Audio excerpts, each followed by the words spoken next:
வணக்கம் மக்களே, எல்லோருக்கும் வணக்கம்.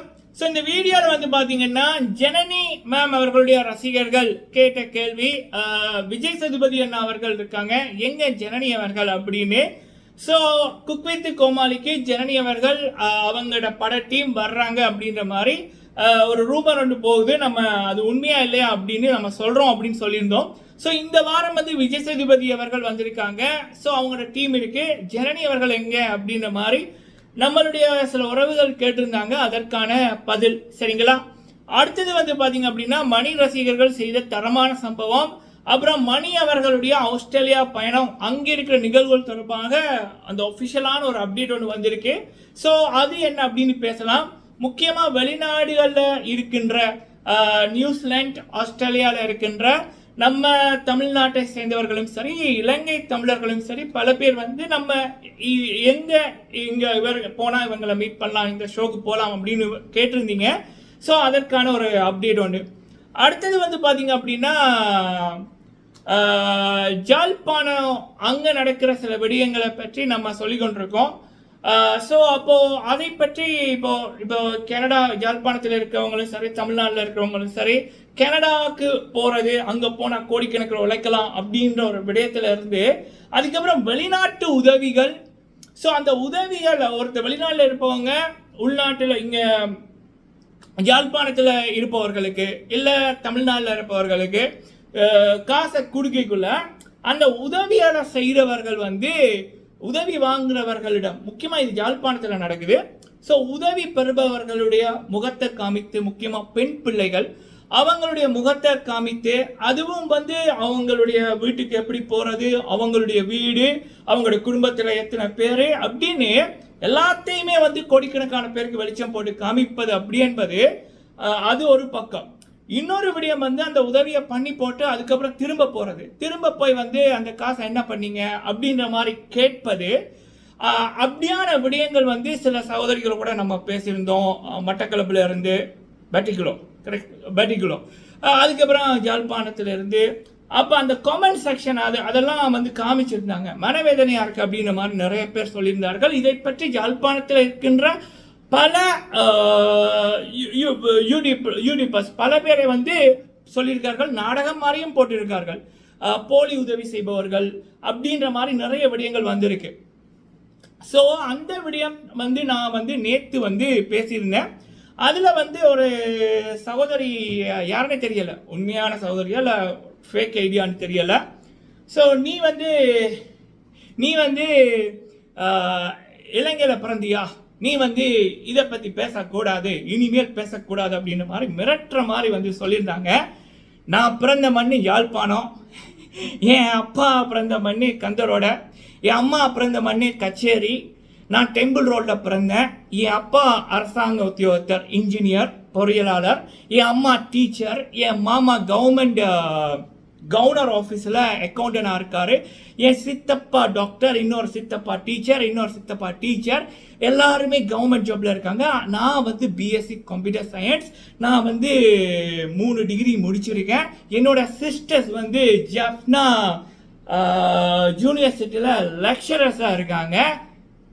நான் வந்து ஜாழ்ப்பாணத்தை பற்றி பேசக்கூடாதா, இலங்கையை பற்றி பேசக்கூடாதா, என்னம்மா?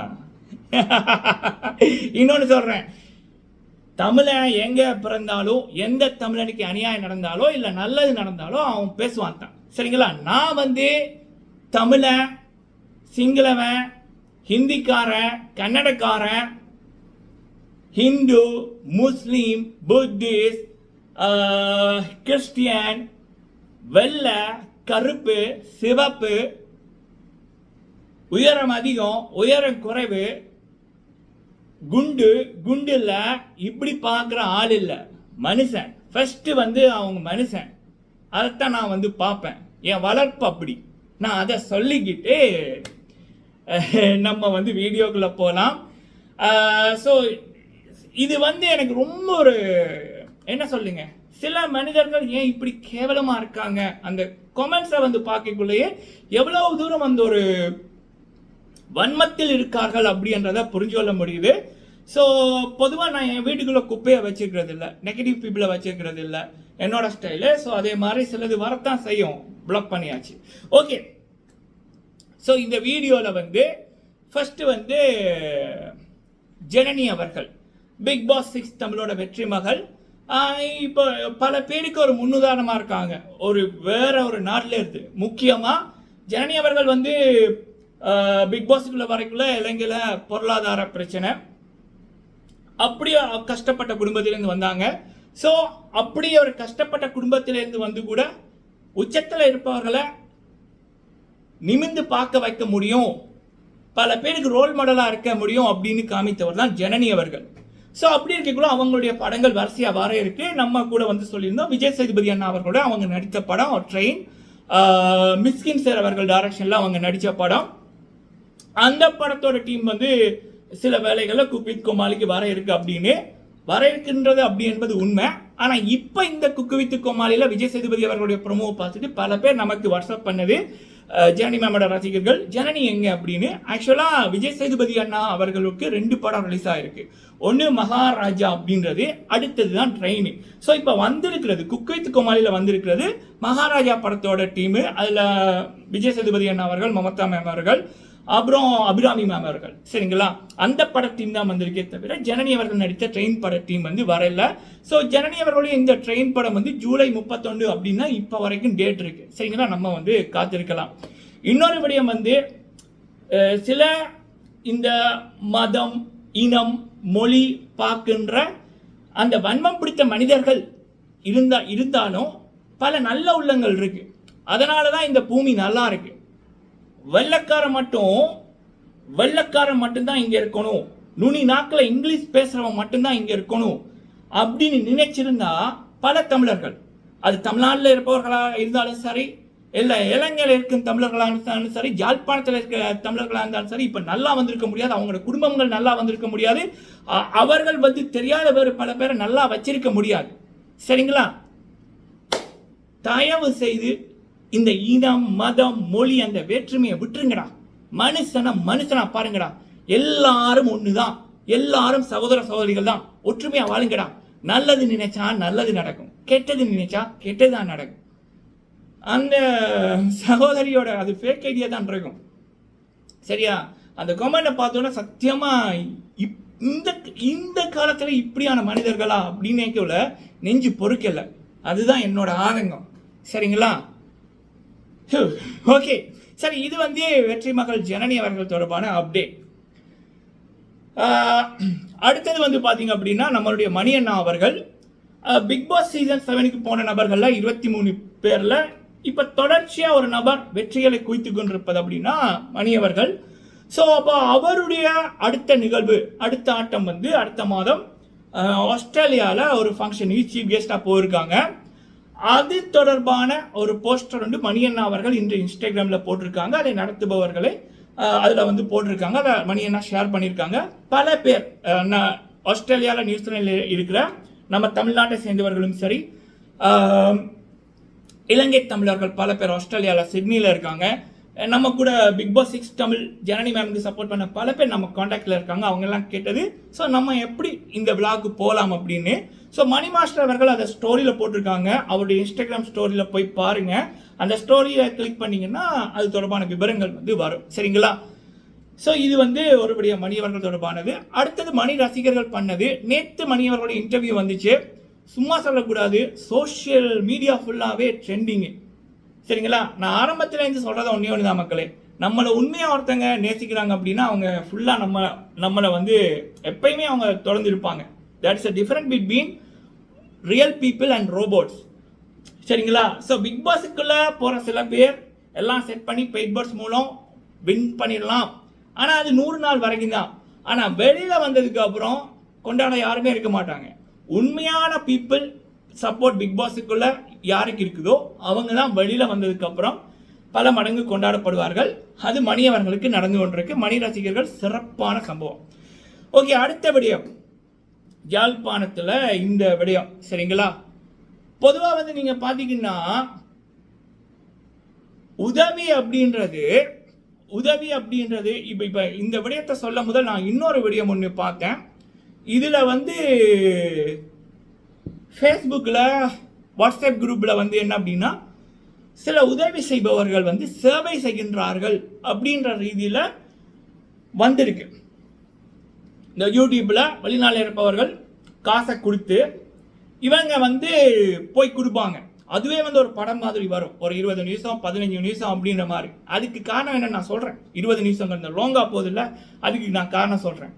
ஒருத்தருடைய வீட்டை எப்படி போறது, அந்த வீடு எப்படி இருக்கும், அந்த வீட்டுக்குள்ள எத்தனை ஃபேமிலி இருக்காங்க, சரி உங்களோட கஷ்டங்களை சொல்லுங்க அப்படின்னு. அது பெண் பிள்ளையா இருந்தாலும் சரி, யாரா இருந்தாலும் சரி, அந்த முகத்தை காமிச்சு அளவு வச்சு அப்படியே வந்து போட்டு அதுக்கப்புறம் காசை கொடுக்கறது.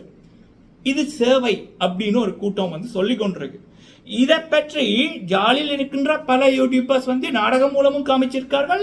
பல பேர் வருஷம் இதை பற்றி பேசிக்கொண்டும் இருக்கார்கள் விழிப்புணர்வுக்காக. சரிங்களா? ஸோ இது சேவையா அப்படின்னா, சேவை அப்படின்னு என்பது நம்ம எதையும் பெறாம செய்யறது தான் சேவை. இப்போ நான் வந்து பிக் பாஸ் ரிவ்யூவர். எனக்கு வந்து தமிழ் சினிமாவில் என்னுடைய பயணங்கள் தொடர இருக்கு வருகின்ற வருடங்கள்ல. அதற்கான முயற்சியெல்லாம் நான் இறங்கி இருக்கேன், பண்ணி கொண்டிருக்கேன். கடந்த 4 வருடமா அதற்கான பிளான்கள் 1 by 1 நான் போட்டுக்கொண்டிருக்கேன். சரிங்களா?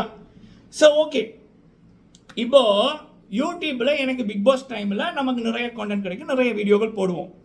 மற்றபடி என்னுடைய யூடியூப்ல ஒரு $600 வந்துச்சுன்னா, எனக்கு ஒரு 600 வியூ வந்துச்சுன்னா எனக்கு $1 வரும். 600 வியூக்கு $1. சரியா? ஏன்னா என்னுடைய சேனல்ல ஒரு 50% கனடா, அமெரிக்கா, லண்டன்ல இருந்து பார்க்குறவங்க இருக்காங்க. 50% தான். ஆனா இப்போ நீங்க அந்த உதவி செய்பவர்கள் அப்படின்னு இருப்பார்கள்ல, அவங்களுக்கு வந்து குறைஞ்சது 26,000 வியூ, அதிகமானது 2 லட்சம் 1.5 லட்சம் வியூ அதில் வரும். 30 நாளும் 30 வீடியோ. தம்ப்நெயில் எல்லாம் பார்த்தீங்கன்னா வேற நபர்களோட இதெல்லாம் வரும், சாமானிய மக்கள் அவங்களுடைய இதை வச்சு. அப்போ நெக்ஸ்ட் கூடி பாருங்க, எனக்கு 600 வியூக்கு எனக்கு $1 வருதுன்னா அவங்களுடைய கணக்குங்க. அப்போ இது சேவையா? இது வியாபாரம்.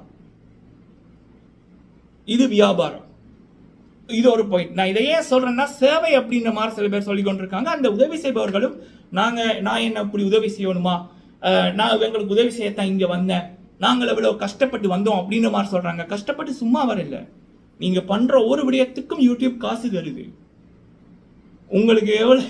சரியா? ஸோ இது பிஸ்னஸ் பண்றீங்க, சேவை இல்லை. இன்னொரு விடயம் மட்டக்களப்பில் இருக்கிற ஒரு சகோதரி, அவங்களுடைய உறவினர்கள் தமிழ்நாட்டிலையும் இருக்காங்க.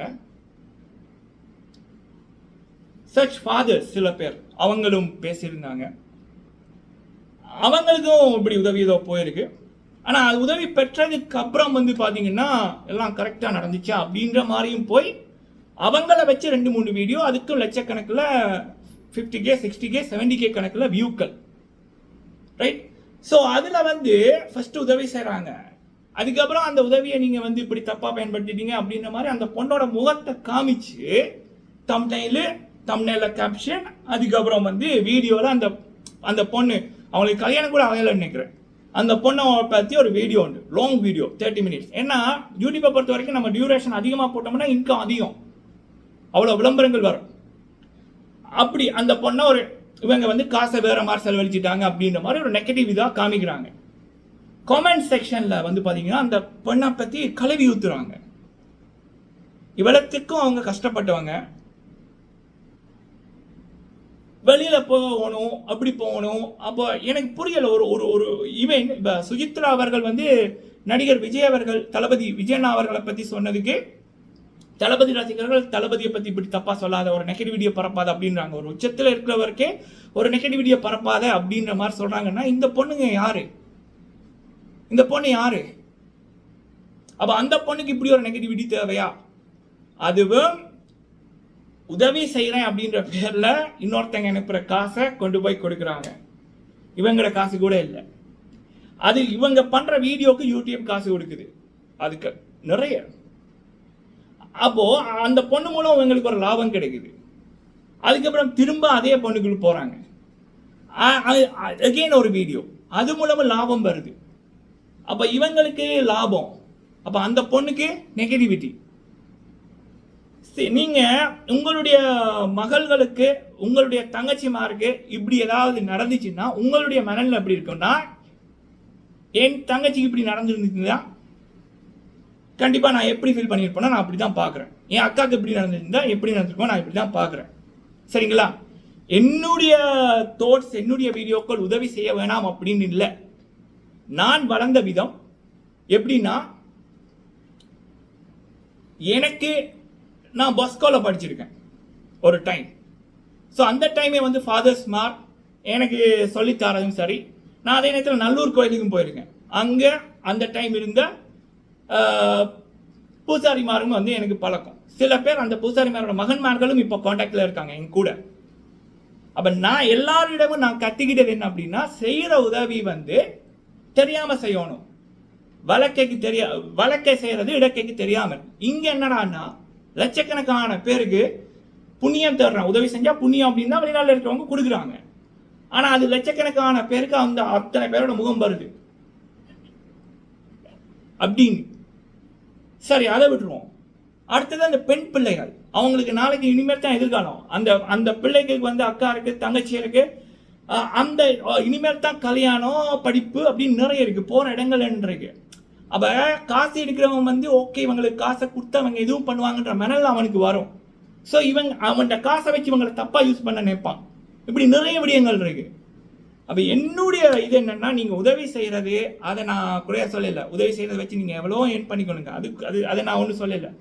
ஆனால் பெண்கள் இருக்கிற குடும்பங்களில் இன்றைய காலகட்டத்தில் ஆண்களுமே பாவம் தாயா. அவங்களும் நாளைக்கு போய் நீ இப்படி உதவி வாங்கி போட்டு தான் இப்படி வந்திருக்கேன் அப்படின்ற மாதிரி பேசுறது நிறைய பேர் இருக்காங்க. அவங்க உதவி பிறகுல இதெல்லாம் சொல்ல முடியாது, நான் வீடியோக்குள்ள வரமாட்டேன் அப்படின்னு. ஏன்னா அந்த உதவி இல்லாமல் போயிருமோன்னு அவங்க நினைப்பாங்க. சரி விடுங்க. பெண் பிள்ளைகள் இருக்கிற குடும்பத்தில் அந்த பெண் பிள்ளைகளோட முகத்தையோ இல்லை அந்த வீட்டுக்கு எப்படி போகணும், இதுதான் அட்ரஸ் அப்படி என்பதையோ சொல்லாதீங்க. சரிங்களா? நினைச்சு பாருங்க, ஒரு குடும்பத்தில் அப்பா இல்லை, மனைவி, 3 பெண் பிள்ளைகள். அப்போ உதவி செய்கிறேன் அப்படின்ற பேரில் போய் அந்த வீடியோ எடுத்து, ஸோ அப்பா இல்லை எங்களுக்கு உதவி செஞ்சதுக்கு நன்றி அப்படின்னுக்குள்ள அந்த அப்பா வானத்தில் இருந்து பார்த்து என்ன நினைப்பாரு, நான் உயிரோடு இருந்திருந்தா இப்படி என் பிள்ளைகளோட அழுகைய வீடியோவில் எடுத்து பல பேர் பார்க்குற மாதிரி காமிக்க நான் விட்டுருக்க மாட்டேன்ல அப்படின்னு அவர் கவலை தான் படுவார். சரிங்களா? இது சேவையல்ல, இது வியாபாரம். அந்த வியாபாரத்தை கூட நேர்மையாக பண்ணணுன்றதான் என்ன மனசில் பட்டதை நான் சொல்லியிருக்கேன். சரிங்களா? நான் பேசுறது கரெக்டு ரைட்டுன்னா உங்களோட கருத்துக்களை சொல்லுங்க. இது வந்து நிறைய பேர் பேசிட்டாங்க, நிறைய பேர் யாழ்ப்பாணத்தில் இருப்பவர்கள் இதை பற்றி சொல்லிட்டார்கள். சில விடயம் என்ன அப்படின்னா, வெளிநாட்டில் இருப்பவர்கள் உதவிக்குன்னு காசை கொடுப்பார்கள், அந்த காசை பேங்கில் போட்டுட்டு தெரியாத மாதிரி இருப்பானுங்க. 1 மாதம் கழிச்சு கோல் இந்த விடயம் சபைக்கு வரைக்குள்ள அது எனக்கு நிறைய கோல் வந்துச்சு, அதனால நான் பார்க்கல அப்படின்னு வாங்க. அதுக்கும் ஆதரித்த ஒரு கூட்டம் உண்டு. எனக்கு புரியல மக்கள். சரிங்களா? நம்மட காசை ஒருத்தருக்கு, நம்ம உழைக்கிற காசை நம்ம ஒருத்தருக்கு கொடுக்கக்குள்ளேயே அதை நம்ம அவங்களுக்கு கொடுத்துட்டோம்னா அதை வந்து நம்ம திருப்பி போய் நம்ம என்ன பார்க்கணும், மனசு நல்லவங்களுக்கு மனசுல தோணாது. அப்படி இருக்கக்குள்ள இன்னொருத்தட்ட வாங்கி போட்டு அவ்வளோ தூரம் ஒரு தங்களுக்கு லாபத்துக்காக அப்படி பண்ணுவது வந்து மனசாட்சி இல்லாதனமா எனக்கு தோணிச்சு. சில பேரோட கதைக்குள்ள பேசக்குள்ள அண்ட் யாழ்ப்பாணத்தில் இருக்க பல பேரை இந்த போலி உதவிகள், போலி நாடகங்களை பற்றி பேசக்குள்ள கண்டிப்பாக என்னுடைய தளத்தில் நம்ம நிறைய விடயம் பேசியிருக்கோம், பல மோட்டிவேஷனல் வீடியோக்கள் போட்டிருக்கோம். அப்படி இருக்கக்குள்ள இதையும் கண்டிப்பாக என் கூட பிரகார சகோதரிகளுக்காக பேசணும் அப்படின்றதுக்காக பேசியிருக்கேன். அதே நேரத்தில் சில மக்கள் இந்த சேவையை நினைச்சு கொண்டிருக்காங்க, இவங்கெல்லாம் ஏதோ தியாகம் பண்ணுறாங்க, உதவி அது இன்னொருத்தர காசை வாங்கி கொண்டு அவங்களோட டைமை செலவழித்து போய் பண்ணுறாங்க அப்படின்ற ரீதியில் திங்க் பண்ணி கொண்டிருக்காங்க. அதற்கான ஒரு விழிப்புணர்வு காரணமாகவும் தான் நான் இதை வந்து பேசியிருக்கேன். சரிங்களா? நான் மனுஷன், என்ன பொறுத்த வரைக்கும் மதம், இனம், மொழி அது நான் பார்க்குறேன் இல்லை, நிறம் அது நான் பார்க்குறேன் இல்லை, நீ எந்த நாடு அந்த நாடு அப்படின்னு பார்க்குறல்ல, மனுஷன் சக மனிதன், அடுத்தது குணம், நல்ல குணமா அப்படின்னு தான் நான் பார்ப்பேன். என்னை பெற்றவங்க அப்படி தான் வளர்த்துருக்காங்க. நன்றி.